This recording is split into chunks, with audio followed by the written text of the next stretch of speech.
And after I had finished my presentation, a girl named Esmeralda stood up. And she said, Reverend Kusala, I now understand the difference between pain and suffering. Suffering happens when you don't want to have the pain. Suffering happens if you have a Ford and want a Honda. Suffering happens when you're married and don't want to be. Suffering happens when you're not married and want to be. Suffering happens when things are different than they're supposed to be. And she understood that.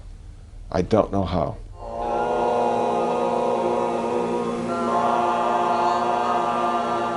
Then Reverend Kusala, what characteristic define American Buddhism? Yeah, well, I think, first of all, American Buddhism will have more equality, that men and women will have more equality, ordained men and women. Shasta Abbey, which is a traditional Soto monastery in Northern California, they call all their monks, monks, whether they're female or male. They have 2/3 women and 1/3 men, and they're all called monks. They all wear the same robes. There's no difference. They all do the same jobs, if they can physically do the same jobs. So number one, there'll be a certain sense of equality. I think, secondly, there'll be a lot of diversity. But that diversity will eventually turn into unity. There won't be simply one kind of Buddhism in America. I think in America, we may find there'll be more Dharma teachers or lay Buddhist teachers than there will be monks or nuns, because we don't have a strong tradition of monasticism in America. The only monastics that I can think of are the Catholics. But most of America isn't Catholic. Most of America, if they're Christian, is Protestant. So they are married. The pastors, the priests, the ministers are married. They're able to have a job. They have a church that they run on Sundays. So I think what we're going to find is we're going to have a very strong lay clergy, Buddhist lay clergy in America. But we're always going to have the monastics as well, because the monastic tradition, the monks and nuns, are the link to the Buddha. The Buddha was a monastic, after all, who renounced the world.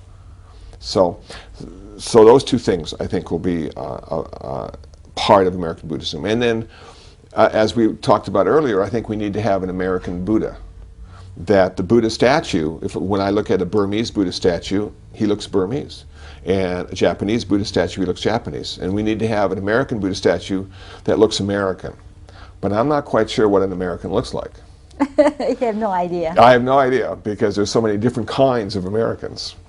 And then, last but not least, we're going to have our own robes, as you mentioned. We're color-coded. So if I was a Sri Lankan monk, I'd have saffron robes. If I was a Vietnamese monk, like I am, I have brown robes. If I was a Japanese priest, I'd have black robes. Korean, gray. Tibetan, maroon with orange trim. And I think America will have blue denim. So part of our heritage. Western style. Huh? Western style. And when the Buddhists talk, they have so much to offer the other religions, because we found our place. Our place is suffering and the end of suffering. Our place is achieving nirvana. Our place is always being happy and never having to be sad and never having to be sick and never having to die again. So the message of Buddhism is as true today as it was 2,500 years ago. It's still, because we are still human beings and we are still ignorant and deluded. And some of us think war is the answer, and some of us think having a lot of money is the answer, and some of us think having 2 girlfriends is the answer. But that's not the answer, according to Buddhism. So I'm lucky to be an American who found Buddhism in his country, was able to become ordained as a Buddhist monk in his country without having to leave, and was able to stay and teach Buddhism in his country. It's a very special time. And some of the best books on Dharma are written in English. And I have heard that there are Asian Buddhist monks learning English so they can read the English translations, because they are better.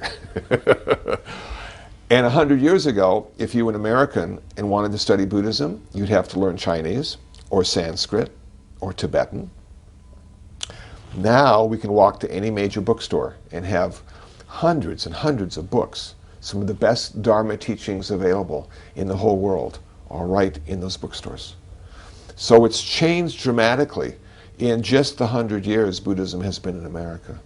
And now we have Western monks and nuns who were born and educated in America becoming ordained and teaching other Americans about Buddhism. So it's a very special time. And I'm happy to be one of them. And American Buddhism is better Buddhism for Americans. And it's always been that way. Every time Buddhism went to another country, it became part of that country. Culture. And the culture. And those people living in that country, in that culture, then learned Buddhism in their own language, with their own stories, and they had their own practice.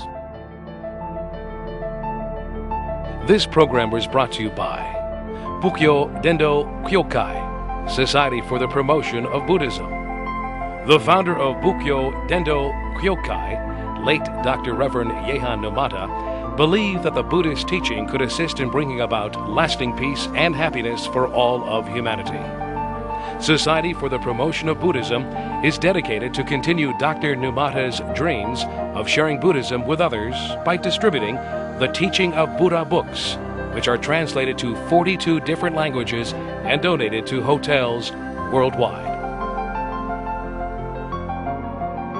For further information, visit www.bdkamerica.org or call 626-369-5035.